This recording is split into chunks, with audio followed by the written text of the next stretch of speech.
Magandang araw mga ka-senior. Alam niyo ba na may mga simpleng sangkap lang sa kusina na pwedeng makatulong sa pagpapababa ng kolesterol at pagtunaw ng taba? Hindi mo kailangan ng mamahaling gamot o imported na supplement.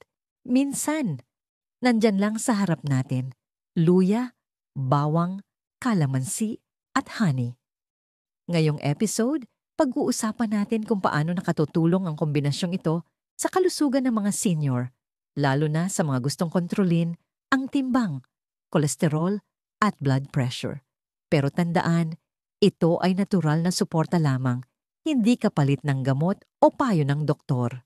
Ang luya o ginger ay may gingerol compound na tumutulong sa metabolism o bilis ng pagtunaw ng pagkain. Kapag mas aktibo ang metabolism, mas mabilis masunog ang taba sa katawan. Bukod doon, may kakayahan din ng luya na magpababa ng LDL cholesterol o bad cholesterol habang pinoprotektahan ang puso at ugat. Maraming pag-aaral ang nagpapakita na ang pag-inom ng luya tea kada umaga ay nakatutulong para i-regulate ang blood sugar at mabawasan ang pamamaga o inflamasyon.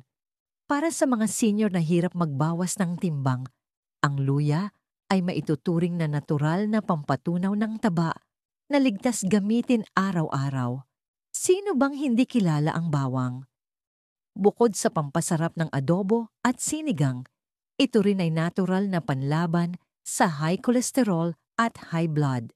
Ang aktibong compound na tinatawag na allicin ay tumutulong pigilan ang pamumuo ng kolesterol sa ugat, kaya mas maayos ang daloy ng dugo. Sa mga senior na may hypertension, nakatutulong din ito para bahagyang pababain ang blood pressure sa natural na paraan. May mga pag-aaral na nagsasabing ang bawang ay pwedeng magpababa ng LDL cholesterol ng hanggang 10 hanggang 15% kung tuloy-tuloy na iniinom sa tamang dami. Ngunit tandaan, huwag susobra. 1 o 2 piraso ng bawang lang kada araw ay sapat na. Ang kalamansi naman ay hindi lang pampaputi o pampalasa sa sausawan. Ito ay mayaman sa vitamin C at antioxidants na tumutulong sa paglinis ng dugo at pagtunaw ng taba sa katawan.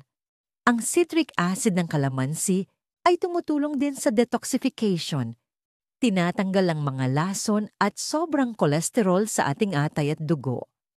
Ang pag-inom ng maligamgam na tubig na may kalamansi tuwing umaga ay makatutulong sa fat metabolism at sa pagpapababa ng belly fat, lalo na kung sinasabayan ng tamang diet at paglalakad.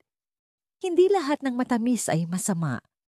Ang pure honey o tunay na pulot ay may enzymes at antioxidants na tumutulong protektahan ang puso at kalamnan. Sa halip na refined sugar na nakakasama sa dugo at ugat, mas mainam ang honey bilang pampatamis. May kakayahan din itong pababain ang bad cholesterol at pataasin ang good cholesterol, kaya nakatutulong ito sa pagbalanse ng taba sa katawan. Bukod pa rito, may anti-inflammatory effect ang honey, kaya maganda ito para sa mga senior na may rheuma o arthritis. Narito ang simpleng recipe. Kung gusto mong subukan, maghanda ng 1 baso ng maligamgam na tubig. Idagdag ang 1 kutsarita ng dinikdik na luya. Maglagay ng 1 kutsarita ng bawang na pinigang katas. Isunod ang 1 kutsara ng kalamansi juice. At panghuli, 1 kutsarita ng honey.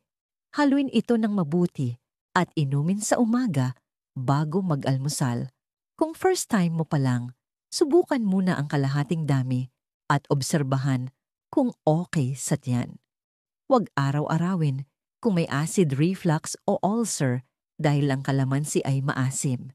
Ang kombinasyong ito ay nakatutulong sa pagpapababa ng kolesterol, pinapabilis ang pagtunaw ng taba at metabolism, nagtutulak ng mas maayos na sirkulasyon ng dugo, nagpapalakas ng resistensya laban sa sakit, nakababawas ng pamamaga at rheuma, at higit sa lahat, nakatutulong para maging masigla at magaan ang pakiramdam araw-araw.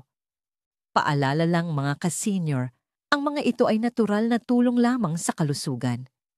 Hindi ito kapalit ng gamot o reseta ng doktor. Kung kayo ay may iniinom na maintenance medicine, may ulcer, diabetes, o kidney problem, kumonsulta muna sa inyong doktor bago subukan.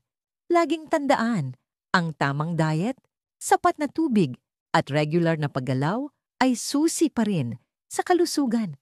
At yan mga ka-senior, ang natural na kombinasyon ng luya, bawang, kalamansi, at honey, simpleng sangkap na kayang makatulong sa pagpapababa ng taba at kolesterol sa ligtas at natural na paraan. Huwag kalimutang i-like, i-share, at i-subscribe para sa mas marami pang senior health tips. I-share din sa iyong pamilya at mga kaibigan para sabay-sabay tayong maging mas malusog at mas masigla. Hanggang sa muli ka, senior. Ingat po tayo lagi at God bless.